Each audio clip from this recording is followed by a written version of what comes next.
Right when John Foster was climbing toward the American Idol finale, strange rumors started spreading.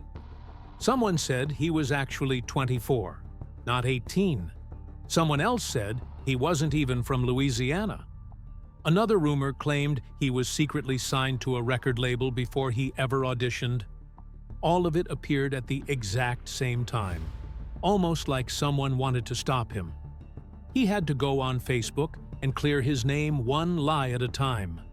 But the timing was too perfect to ignore. What really happened behind the scenes of season 23? And who wanted him to lose? The answer might have something to do with a promise he made to someone who never got to see him on that stage. John Foster's story begins quietly on July 9, 2006, in the small town of Addis, Louisiana, a place where life moved slow enough that everyone knew the sound of everyone else's footsteps. His family owned Benoit's Country Meat Block, a butcher shop his grandparents John and Verby Benoit opened in 1982. The shop had stood there for decades, filling the air with the smell of boudin, cracklins, tasso, and more than 13 kinds of sausage that locals trusted with the kind of loyalty people only have in a town of 7,538 people. Addis sat in West Baton Rouge Parish, where the median household income hovered around $105,635, and the community held an almost perfect balance between black residents at 48.14% and white residents at 47.29%. In that warm, familiar world, little John grew up surrounded by Cajun voices, old stories, and the rhythm of knives tapping cutting boards. Every weekday, the shop opened at 8 a.m. and ran until 6 p.m., and Saturdays ended early at 1 p.m. But the line of loyal customers never seemed to stop. It felt like the town and the shop were threads in the same cloth, pulling John into a heritage that shaped him long before he realized it. His full name was John Foster Benoit III, a name that carried history in every syllable because both his father and grandfather shared it. His dad went by Buddy. His grandfather went by John or Johnny. And, to avoid confusion, his maternal grandmother suggested calling the youngest simply John Foster. It stuck, and over time it felt like its own kind of identity, almost like a stage name even before he had a stage to stand on. His Cajun roots ran so deep that the surname Benoit, which meant blessed, fit him in a way he didn't fully understand yet. He grew up under the care of his grandparents, his mother Amanda Ellis Benoit, and his uncle Galen Martin, a local musician who would eventually open the door to music without knowing how far it would take the boy. He never let the small-town comfort box him in academically. At Brusley High School, he pushed himself until he graduated in 2024 as co-valedictorian, with a GPA above 4.0 and an ACT score of 33. Principal Walt Lemoyne called him an easy student, the kind you remember long after they leave. Just 1 year after giving his valedictorian speech in that school gym, he returned not as a former student, but as a top 3 American Idol finalist. When he came back in May 2025, the school gathered on the football field so he could speak to them. He told the students that he was standing there because of the teachers who shaped him. Even during a busy season of spring sports, graduations, and award ceremonies, the town dropped everything to celebrate him. There were pep rallies, parades, and an entire community watching one of their own step into a dream. The funny thing is that music wasn't even his original plan. Long before the lights of Idol, he wanted to be a paleontologist or a doctor. When he enrolled at Louisiana State University in 2024, he was studying biology on a pre-med track. He talked about becoming an oncologist because cancer research fascinated him. During his Idol audition, he even joked about wanting to become a singing oncologist, someone who healed people with medicine and comforted them with music. That idea alone showed how wide his world was at just 18. He didn't see any limits. He didn't even start playing guitar until 15. And even then, he didn't touch it for a month. When he finally picked it up, he learned it by ear. No lessons, no formal training, just patience and his uncle Galen showing him John Denver's "Take Me Home, Country Roads," a song that built the foundation for everything that followed. By 2022, only a year after picking up that guitar, he wrote "Someone to Sing To," a song that won him the Traditional Songwriter Award from Showtreff International in Germany. He kept writing, kept practicing, kept exploring legends like George Strait, Keith Whitley, and Merle Haggard until that neo-traditional country sound settled into his voice like it had been waiting for him. By the time he walked into his Idol audition in 2024, he had barely 3 years of experience with the guitar, yet he played with a depth that surprised everyone who heard him. Then came New Year's Eve 2022, the night that changed everything. A police chase in West Baton Rouge took a tragic turn when Officer David Cawthron drove through a red light while pursuing 24-year-old suspect Tykel Zanders. Moments earlier, Zanders had broken into his parents' house, assaulted his father, stolen their car, and led police across parish lines. As Officer Cawthron sped down Lauber 1, he reached the Brusley intersection where 17-year-old Maggie Dunn was driving with her best friend, 16-year-old Caroline Gill, beside her and her 20-year-old brother Liam in the back seat. Their light was green. They were simply passing through. The crash was so violent that the police cruiser tore through the center console of their car, killing Maggie and Caroline instantly. Liam survived, but just barely.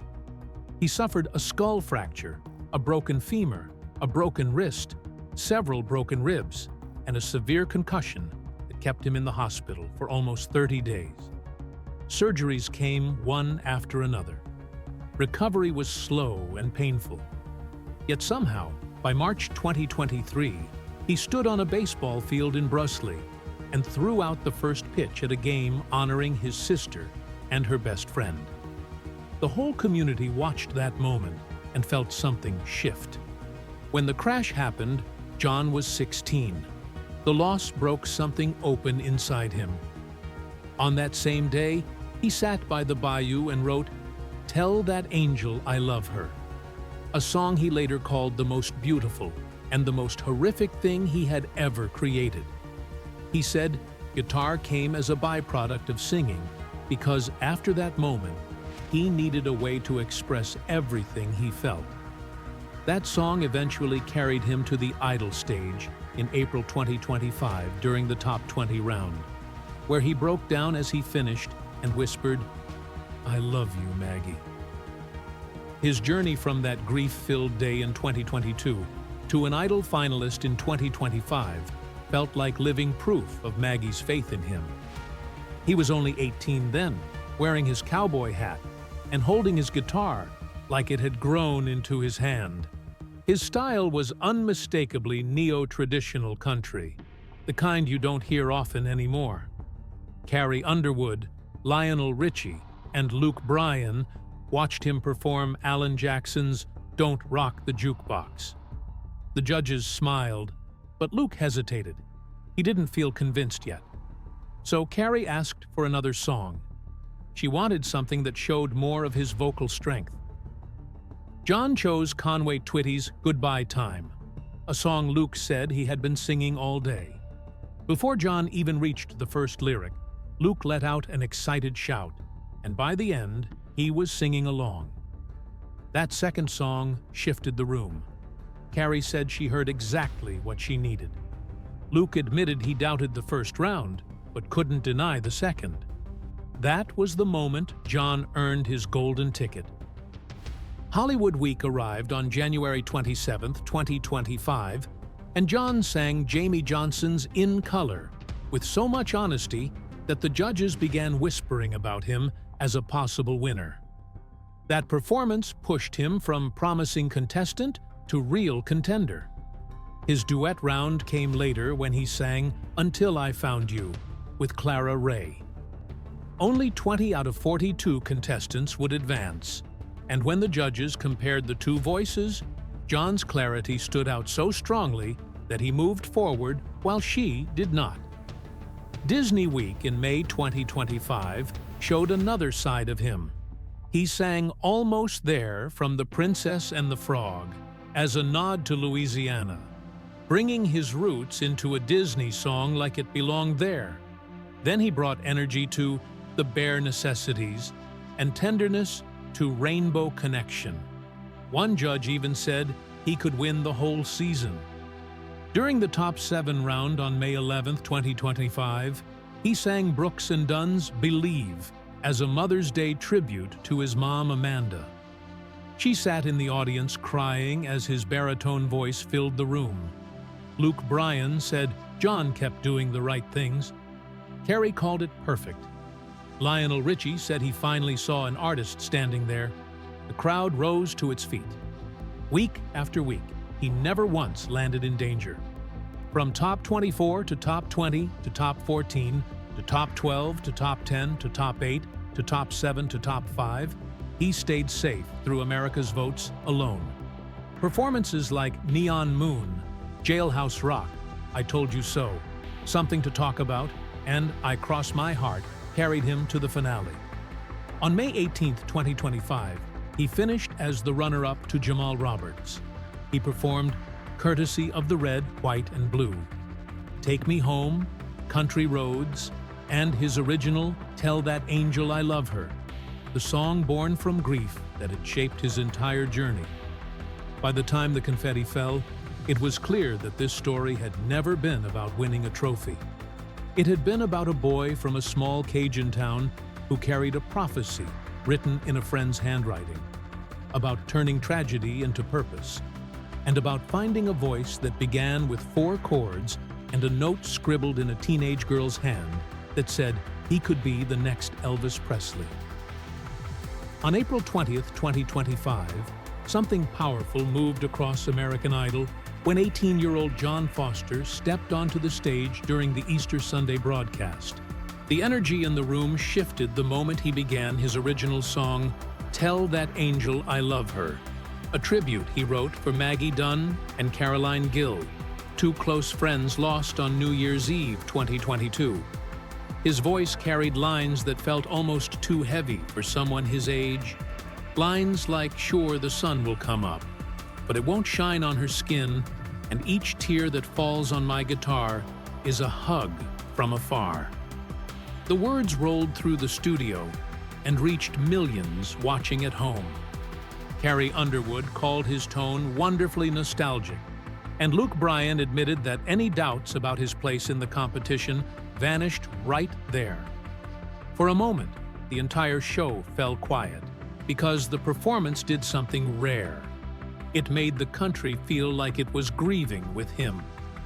People also began paying attention to how rare his songwriting ability was for someone who was still only 18. On December 31st, 2022, the very day the accident happened, he sat by the bayou and wrote, Tell That Angel I Love Her. The grief sat so heavy inside him that writing became the only way he could breathe. Later, he said, it was the most beautiful and the most horrific thing he had ever created, because honoring someone you love while mourning them is a strange mix of healing and heartbreak. His lyrics moved in gentle circles, lines like, Won't you tell that angel I love her? As soon as you can, rising and falling with the weight of someone trying to understand the impossible. Maggie had written him a letter in junior English class, telling him to keep pushing his music, because she knew he was gifted long before the world learned his name. He kept that letter with him everywhere, almost like a small anchor tied to his past. Before he ever set foot on the Idol stage, people in another country had already recognized his talent. In 2022, when he was only 15 or 16, he won the Traditional Songwriter Award from Showtreff International in Germany for his song Someone to Sing To. It was a major accomplishment, and it told anyone paying attention that John Foster had something rare. The award also proved Maggie's belief in him was real. She wasn't just being kind, She saw exactly what he could become. His achievements in school added another layer, because he later graduated as valedictorian of Brusly High School. He wasn't just talented, he was disciplined, focused, and determined to carry more weight than most teenagers ever have to carry. As his popularity grew during season 23, something strange happened. Rumors started spreading all over Facebook, claiming he wasn't really 18, but 24. The timing was suspicious because it happened right when he was climbing toward the top 8. People whispered that maybe someone wanted to disrupt his momentum, and those whispers grew louder as multiple lies appeared at once. On April 30th, 2025, John felt he had no choice but to address the rumors himself on his verified Facebook page. He wrote plainly that he was 18 years old, not 24, and he asked people to stop believing things that didn't come from his own page. The lies felt calculated because they targeted specifics that could hurt him with voters. On finale night, Jelly Roll chose a deeply meaningful song for John to open with. He picked Toby Keith's Courtesy of the Red, White, and Blue, a song that carried the weight of tradition and loss, especially after Toby Keith's passing in February 2024. John walked onto the stage and immediately filled the room with power. Pyrotechnics burst behind him. The lights washed the crowd in color, and his baritone settled into the anthem with strength and ease. Carrie Underwood, Luke Bryan, and Lionel Richie sang along from their seats. The performance ended with a full standing ovation. Later in the finale, he performed Take Me Home, Country Roads, a song tied to one of his earliest musical memories. His uncle taught him that song when he was a boy in Addis. During the broadcast, viewers watched hometown footage of him standing on a crawfish float, while fireworks painted the Louisiana sky. His voice carried warmth as he sang, almost as if he were singing straight back to the place that raised him. Carrie Underwood called the hometown segment beautiful, and many fans said it was one of the most touching moments of the night. For his final number, he brought back Tell That Angel I Love Her as his winner's single. It was unusual to close with an original song, but it felt right. The room quieted as he let the music lead, each word landing with the same raw honesty he showed in April. The lyrics about the sun, the stars, and the ache of losing someone felt even heavier under the finale lights. Carrie Underwood praised his voice again, calling it wonderfully throwback. His performance was simple and heartfelt, and people felt the sincerity in every line. Then came the duet with Luke Bryan. Together they sang Randy Travis's Deeper Than the Holler, trading verses like two artists from different generations finding the same rhythm.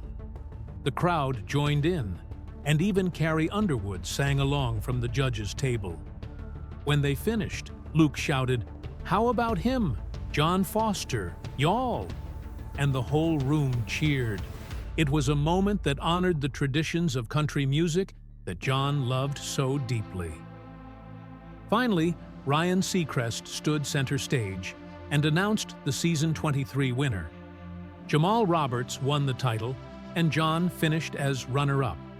John smiled, proud and steady, and later said that being runner-up in the best vocal season in Idol history was something he would gladly take. Jamal's story as a father of 3 daughters touched millions, and both men walked off the stage with their futures wide open. Just a week later, John announced one of the biggest milestones of his life. He would debut at the Grand Ole Opry on June 7, 2025. He called it his #1 dream since he first picked up a guitar. He said that the first time he visited the Opry, he held back tears because it felt like the heart of everything he loved about country music. On May 24, 2025, just 6 days after finishing as the runner-up on American Idol Season 23, John Foster shared news that felt unreal even to him. His Grand Ole Opry debut was officially set for June 7, 2025. He was only 18, still riding the emotional rush of the finale, and suddenly, the dream he had carried quietly for years was right in front of him. He posted the announcement on Instagram after performing alongside Grand Ole Opry member Craig Morgan, and the words poured out easily. He said it had been his #1 dream since the moment he started making music, and that the support of strangers had turned something distant into something real. He spoke about the first time he ever stepped inside the Opry, and how he had to fight back tears because the joy hit him all at once. For someone who studied country music history out of pure love, no place meant more. The timing made it even heavier. When June 7, 2025 arrived, the night carried more weight than applause alone. John Foster stepped onto the Grand Ole Opry stage and lived out a dream that had shaped him long before television cameras ever found him. He performed 2 songs, opening with Murder on Music Row by George Strait and Alan Jackson, and then closing with the hymn, How Great Thou Art. He chose Murder on Music Row carefully, saving it for the final moment when he stood inside the famous circle. It was his quiet statement about protecting traditional country music and honoring where it came from. The crowd felt it immediately, responding with long, rolling applause that seemed to wrap around him. He had once said his first visit to the Opry left him overwhelmed with joy, and now that same emotion was pouring back through him on stage. The moment felt even more surreal because it came only about 3 weeks after the American Idol finale, where he finished second to Jamal Roberts. The speed of it all made the night feel suspended in time. That momentum carried him beyond Nashville. On October 16, 2025, John stepped onto the stage at Crown Theater in Fayetteville, North Carolina, opening for Clint Black on the Blacktop Tour. He was 19 and performing in front of a crowd that came to see one of country music's most respected figures. His set leaned into tradition, featuring Folsom Prison Blues, Don't Rock the Jukebox, and Tell That Angel I Love Her. The show was part of the Community Concert series during its historic 90th season, adding even more weight to the night. He shared the bill with Presley Barker, another young artist already familiar with the Grand Ole Opry. The concert started at 7 p.m., and John played for a multi-generational audience that listened closely. Just 5 months after finishing American Idol, he was holding his own in rooms that demanded authenticity. Only weeks later, his path took another unexpected turn. In late October 2025, John appeared at a high-profile fundraiser alongside Elton John. He shared the moment on Instagram on October 30th, tagging David Furnish and the Tenors, giving a glimpse into a night that placed him far outside the country lane most people expected. The pairing surprised many, but it showed how quickly his reach was expanding. The event came just weeks after opening for Clint Black, highlighting how many different rooms he was stepping into. Entertainment outlets noted the moment as a sign of crossover appeal, proof that his voice and presence could connect beyond genre lines. Not long after, another milestone arrived. John Foster received a nomination for New Artist of the Year at the 59th CMA Awards, becoming the youngest artist ever nominated in that category at just 19 years old. The recognition came only months after his American Idol runner-up finish in May 2025, and the speed of it stunned industry insiders. The jump from reality show contestant to CMA nominee was nearly unheard of, especially for someone who did not win the competition. The nomination validated his neo-traditional sound and confirmed that Nashville saw him as more than a television moment. For many artists, this kind of recognition takes years. John reached it before turning 20. From the moment Idol ended on May 18, 2025, his rise moved fast. He did not pause or disappear. he leaned into the momentum. Within 5 months, he opened for Clint Black, performed with Elton John, and earned a CMA nomination. During Idol, he competed as an 18-year-old biology student from Louisiana State University, delivering country classics like Don't Rock the Jukebox, Goodbye Time, Neon Moon, and I Told You So. Finishing second may have helped him more than winning, keeping his underdog image intact while giving him national exposure. John himself said he believed there was a reason he placed second, as if the path was unfolding exactly how it was meant to. That authenticity came from his sound. His neo-traditional style stood out in a space crowded with pop country influences. Older fans heard respect for the roots they loved, while younger listeners discovered classic country through someone their own age. His audition alone set the tone when he chose Don't Rock the Jukebox and Goodbye Time, and he stayed true to that direction throughout the season. He did not chase trends, he trusted history. In doing so, he quietly bridged a generational gap that often divides country music fans. On January 1, 2026, John represented Louisiana at the 137th Rose Parade in Pasadena, California, performing on the state's Gulf to Gumbo Float. It was Louisiana's 5th straight appearance at the parade, watched by millions across ABC and NBC. The theme was The Magic in Teamwork, and John became the musical centerpiece as the float traveled the 5.5-mile route over nearly 2 hours. He performed Jambalaya on the Bayou by Hank Williams Sr. as a giant pelican prepared seafood gumbo behind him. For the first time in the parade's 137-year history, real oyster shells were built into the float. Lieutenant Governor Billy Nungesser coordinated the display, which included shrimpers, chefs, and festival royalty, turning the performance into a moving portrait of Louisiana culture. The moment felt full circle. John had once watched fellow Louisiana native Lainey Wilson perform at the Rose Parade and called it a turning point for his own dreams. Now he was the one standing there, less than a year after Idol, representing his home state in front of millions.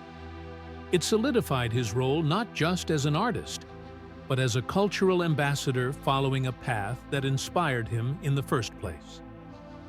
The night before, on New Year's Eve 2025, John shared something far more personal. He posted a tribute to Maggie Dunn and Caroline Gill, who were killed in a car accident on December 31, 2022, exactly 3 years earlier. He asked people to say their names and remember them, writing about the deep sadness he still carried. He explained that their deaths led him to create Tell That Angel I Love Her, a song written on the day they passed. He shared a handwritten letter from Maggie, encouraging him to chase music, calling him the next Elvis Presley. Hours later, he would step onto the Rose Parade route, carrying that weight with him. Then came the moment that left people stunned. On January 20th, 2026, just 19 days after the Rose Parade, John announced One Last Ride, a farewell tour planned for 2026. He was still only 18 when he made the announcement, and he had been nationally known for less than 9 months. He had not even released a debut album. The timing was unheard of. Some saw it as symbolic, others as deeply personal, possibly tied to honoring Maggie and Caroline. What was clear was the scale of his journey. From an LSU biology student bringing homemade Cajun food to an Idol audition, to a Grand Ole Opry regular, to a Rose Parade performer, to announcing a farewell tour, all in under a year. The country music world did not quite know what to make of it, and that mystery only made people watch more closely.